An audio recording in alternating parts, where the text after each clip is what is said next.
Morning সবাইকে। সকালে উঠে চা খেয়ে আমার মা ছাদে ছাদ বাগান করে, সেই ছাদ বাগানে একটুখানি গেছিলাম।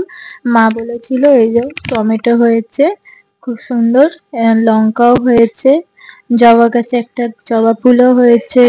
তারপরে আবার নিচে এসে আর ভিডিও করতে ভুলে গেছি। তারপর স্নান টান করে দুপুরবেলা খেয়ে নিয়েছিলাম। আজকে শনিবারে সিম্পল লাঞ্চ, নিরামিষ খেয়ে একটু ঘুমিয়ে বিকেলবেলা মা চা আর বিস্কিট দিয়েছিল খেয়ে তারপর সন্ধ্যাবেলা দিদার রিপোর্টের জন্য একটুখানি গেছিলাম। বাড়িতে এসে মা একটু সুজির পোয়া বানিয়ে দিয়েছিল, খেলাম। খেয়ে তারপর টাইম পাস হচ্ছিল না, ক্লে দিয়ে একটু কয়েকটা ছোট ছোট টুনটুলি ফুল বানালাম, বানিয়ে তারপর আপনাদের দেখালাম। দেখবেন, একটু কমেন্ট করবেন কেমন হয়েছে। তারপরে একটুখানি সেইগুলোকে ড্রেসিং টেবিলের আয়নার পাশ দিয়ে সুন্দর করে সাজিয়ে নিলাম।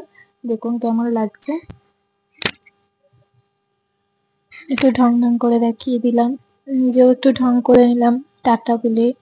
তারপর রাত্রেবেলা ডিনার করে টাটা, গুড নাইট।